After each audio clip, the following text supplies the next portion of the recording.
بەفرەباری لە چیە؟ ڕۆژتان باش خۆشەویستان، هاتمەوە خزمەتتان بۆ پێشکەکردنی کەشی هەرێمی کوردستان و وڵاتانی دراوسێ. واز لە شەڕە گەرمەکە بێنن وەرنەوە شەڕە ساردەکەی لای من ئەمینم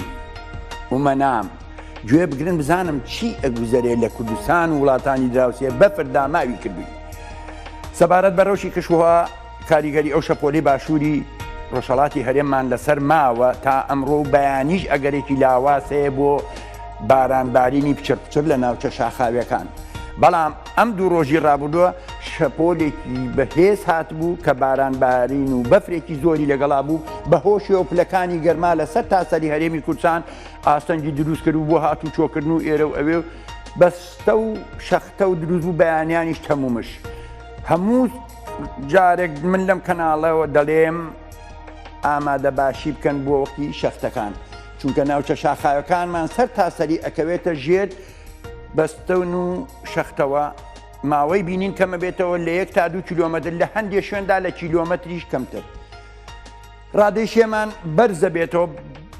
لە بەیانیەوە ئەو شەپۆلە دوور ئەکەوێتەوە لە ناوچەکانمان. شەپۆلێکی باکوور دێت پاڵەپەستۆیەکی بەرز کەش و ئاوهەوا بۆ ڕۆژانی سەرەتای هەفتەی ئایندە ئەگەری هەیە خۆش بێ و پلەکانی گەرماش بەرز بێتەوە هاوری ناو بەناو دروستە بێ، بەڵام هەتاومان ئەبێ سەر تاسەری هەفتەی ئایندە کەمتر ئەگەری بارانبارین هەیە لە ناوچەکانی ڕۆژهەڵاتی ناوەڕاست و هەرێمی کوردستان و عێراق بە تایبەتی. دێمە پلەکانی گەرمای ڕۆژهەڵاتی کوردستان. لە ڕۆژهەڵاتی کوردستان کاریگەری شەپۆلەکە بە هەمان شێوەی کوردستان هەر ماوە ورمێ دوو پلە لە ژێر سفرەوەیە بەفر و بارانی بەردەوام مەهاباد. هەمان شێوەی سلێمانی هەوری بەردەوام ئەگەرێکیان هەیە بۆ بارانبارین ئەوانیش پلەکانی گەرمایان سفرە لەسنە بە هەمان شێوە هەور و هەتاو سفرە. کرماشان 3 پلێ هەور و هەتاو، ئیلام 3 پلێ هەور و هەتاو. بەڵام ناوچەکانیان بە هەمان شێوەی سەر تاسەری کوردستان ئاستەنگی هاتوچۆمان زۆر زەحمەت بووە، شەختە و بەستەڵۆکمان هەیە. دێمە باشووری کوردستان هەولێری پایتەخت هەوری بەردەوام پلەکانی گەرما 8، لە سلێمانی پلەکانی گەرما 6 و بارانبارینی ناو بەناو هەیە ئەمڕۆ. بەڵام لە بەیانیە وردە دوورەکەوێتەوە لە ناوچەکانمان لە دهۆکی دەلال و خۆشەویست بەفر و بارانەکە لەو ناوچانە زۆرتر چر بۆتەوە وەک لە ناوچەکانی تری هەرێمی کوردستان. لە دهۆک 6 پلێ. لە هەڵەبجەی شەهید بە هەمان شێوە بەفر و بارانێکی زۆر لە ناوچەی شاخاوەکانی هەورامان و پشدەر و شاباژێر هەرماوە بۆیە پلەکانی گەرمایان 7. لە کەرکووک بارانی پچر و هەور و هەتاوە پلەکانی گەرمایان 8. بۆ ڕۆژئاوای کوردستان ئەوانیش ئەو کاریگەری شەپۆلیان لەسەر دوور کەوتۆتەوە. ئیتر ئەمان کەش و ئاوهەوایان بۆ خۆشە بێ پلەکانی گەرما لە چاو ڕۆژانی ڕابردووە بەرز بۆتەوە. سەرنج بە بەڕێزم لە قامشلووە 7 پلەیە هەور و هەتاو بارانێکی پچریان هەیە. لە کۆبانی 5 پلێ بارانێک و بەفرێکی بەس لاوازیان هەیە. لە حەسەکە 6 پلێ هەور و هەتاو. لە ئەپرین 6 پلەیە بارانێکی پچریان هەیە. لە باکووری کوردستان بە هەمان شێوە ئەوان دوو کاریگەری شەپۆلیان لەسرە. دەریای ناوەڕاست بۆ کوردستانەکەی بە باکوورەکەی لە قوتبەوە لە باشوورەوە هەوای وشک و سارد و ئەم شتانیان بۆ دوور بێ. سەرنج بەڕێزم ئەرزروم هەتاوی شەو هەوشە، بەڵام پلەکانی گەرما 8 لە ژێر سفرەوەیە. وان 1 پلە لە ژێر سفرەوەیە. دێرچیم 3 پلە لە ژێر سفرەوەیە. سێڤا 3 پلە لە ژێر سفرەوەیە. کۆبانی 5 پلەیە. لە ئامەد 3 پلەیە. پێم خۆشە بەڕێزینە بچمە لای پامنێرەکانمان ئەوان لە ئەرزی واقعی ئیشەکە شارەزاترن لە من لەوێ نیم. لە ناوچەی هەولێر حاجۆمەران چۆمان گەڵاڵە هەر هەمووی بەپردای پۆشیوە. پێم خۆشە ئەو بە ڕێزانە هاوکاری بکەن. بەختیار قادرم بۆ وەرگرن بزانم لەگەڵ ئێوە گوێ بگرین بزانین بەختیار قادر زانیاری چی لایە لە ناوچەکانی ئەو شوێنانە بزانم چۆنە بێ. لە قامشلۆش بە هەمان شێوە هەمانە.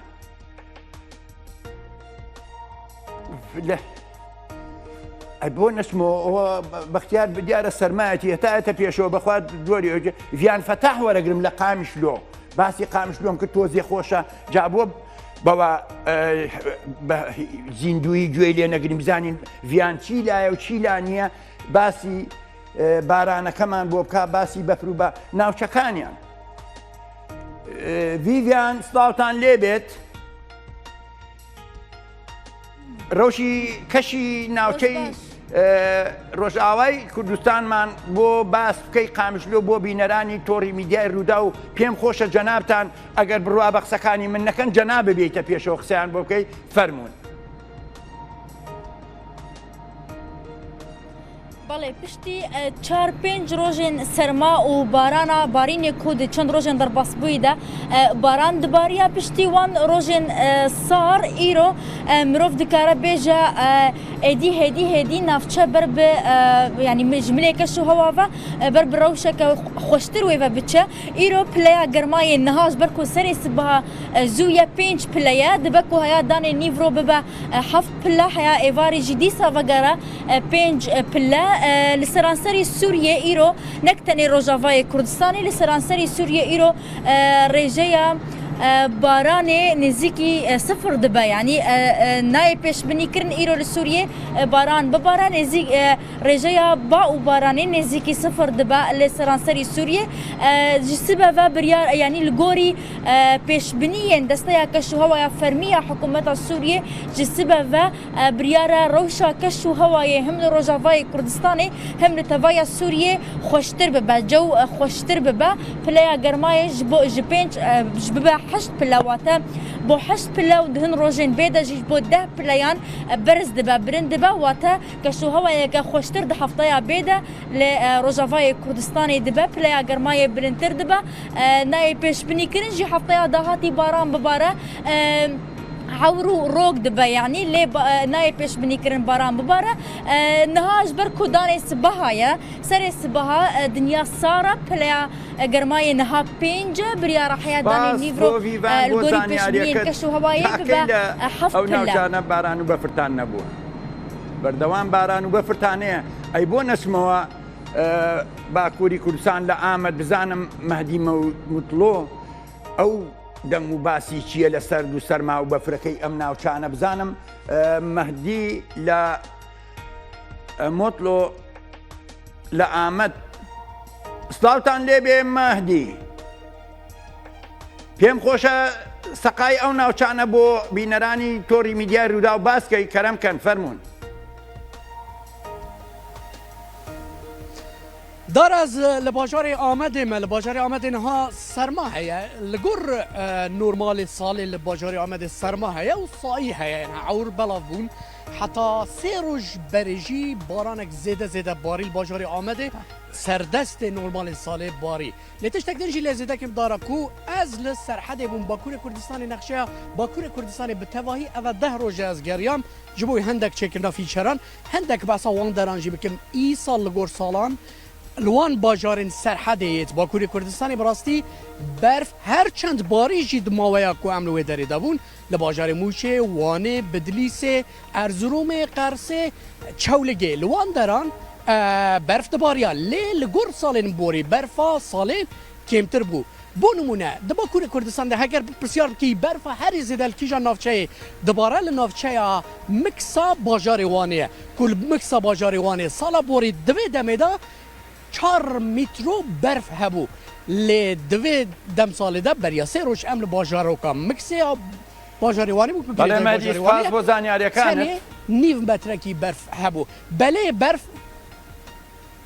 دارا برف ل برف باری لینی خۆمان لەم ناوچانە خۆشە بارینە برفێک زۆرە نایب ڕەمەزان بزانم نایب بەیانیتان باش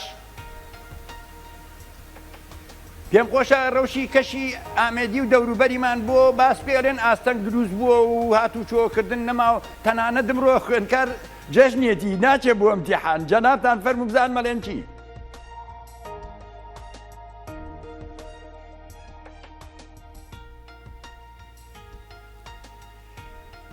نایب ڕەمەزان پێم خۆشە ڕەوشی کەشی ئامێدمان بۆ باسکەی دەڵێن ئاستەنگ دروست بووە خوێندنگا و مێندگا داخراوە و نازانم لەبەر بەفرەکە بزانم چۆنە.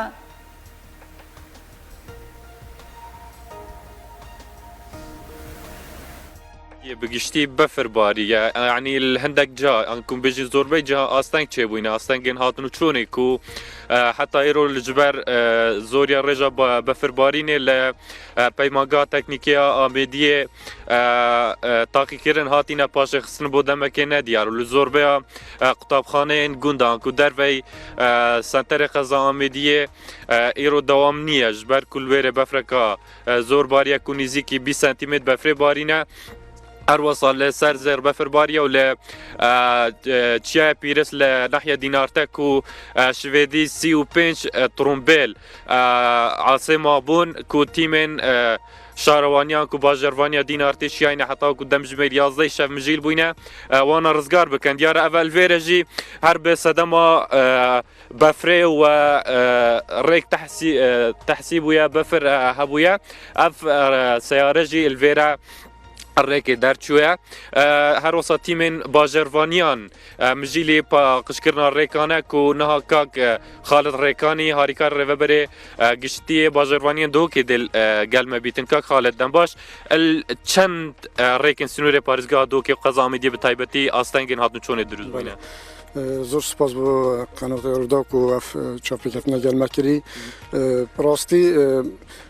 ئەم وەکو ڕێڤەبەریە گشتیە باژێروانیا مەچولحەڤ باژێروانیا تای سەرانسەرێ پارێزگاها دهوکێ هەر باژێروانیەک دیف سنوورێ خۆیە ماستر پلانش شد کرد بس نسبت ما وقت که بیتم مثلا خدمت کن حوالاتی ما همی سنورد بازاندی ام جداوی سنورد باجروانی شد کن تیمت باجروانی بفل کیری هبیت خولت کن خدانو پاخشت نوکل کیری شد کن تیمت ما شویدی ورا پشتی و موجا بفره الکانی ماس شول که 20 سانتیمتر بفره تاتی پاخش کرین سر سنکل آمیدیه و شوله هر مازن دینارتی هات یکن شویدی هش کت باز کری ڕێڤەبەرێ گشتی هەر ساعت 6 سەرخات بوو دیگەل باژێروانیە شیاینە ڕێکێ vەکەن و 35 خێزان مابوونا ئاسێت بەفرێڕا ئەو یەت قورتالکێ نونکە ڕێکۆڤەکری هاتمە چوونە ئەو خێزانێت ماینە ئاسێ گەشتیار بوون خەلکێت منتەقێ بوون چ بوون وەڵا دیف پەیوەندیە بەرینی کەمە دیگەل سەرک باژێروانیە دینارتی ئەسۆ هەفتین گوتە خەلکێ نە گەشتیار بوون خەلکێ هاتو چوونێتە چکە ڕێکێکە سەرەکیە چیتە بارزان چیتە لۆ دیانە یعنی ڕێکێکە هاتو چوە هەوڵاتیانە یعنی ئەو خەلکی ئاسێ بووی نەشاتی لە بوو گەشتیاری خەلکی دی بوو یە گوندانێ هاتو چۆ ساوێرێکێ مشایە بەڵێ کە خەڵگیارە دێتە پێشبینیکردن سوبایجی بەفەر هەر لە سنوورە قەزا ئامێدی و پارێزگا دۆکێ بباریتن و هەر دێتە چاوەڕێکن و گەشتارێکی زۆر قەستە چیای گارە بکەن الوێرەوە چ تیم حاضر کردینە و خزمەتە گەشتیارە بکەن راستی هر ما توجیهات داینه تیمت خو ابروجی سر راسپاردر و بری گشتی ما ویام کو بیژن سردانه کو موقعی بکن الواجهت کو اف شوره پاخش کنه تاکرن نکدی چما باجروانی سرسن که چما آمدیه ده آماده کاریت خوکین و اف موجاتی تا که خدا حس کردن دیف گورشیانت باجروانی هم تقصیری نداره بس ما تشتهره کو ما بیژن ئاستانگۆمە های بودجە باژێروانیا گەڵا کورتیمە ینی پشتی قەیرانە دۆڕی بودجەت شارەوانیا یەک نیڤە بووین ینی ئەکە بودجاکە تەوارە ئەم حەسکەن لای حکومەتی بە بێتە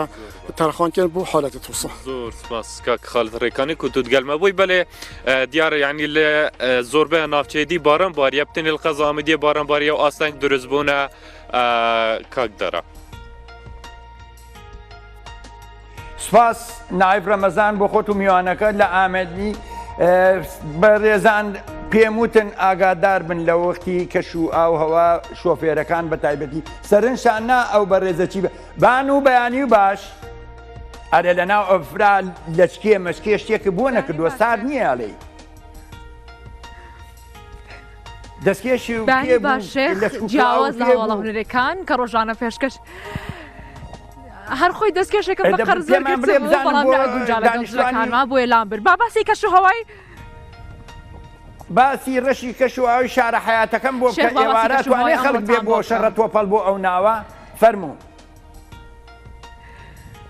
بەڵێ مژدەیەکی خۆش بۆ هاونیشتمانانی شارە حیاتەکە بەفرێکی باش باریوە لە چیای ئەزمەر بە تایبەتی لە ناوچە شاخاویەکان بەردەوام پلەی گەرما دادەبەزێ. شێخ هێشتا کات زووە بەڵام هاونیشتمانیان دەبینم دێن بۆ ئێرە بۆ ڕسم گرتن و بۆ کەیفکردن لە بەروی بەفرێکی زۆر خۆشباریوە. بابەسی پلەکانی گەرماتان بۆ بکەم. پلەکانی گەرما ئەمڕۆ لە شاری سلێمانی بەرزترین پلە 9 پلە دەبێ و نزمترین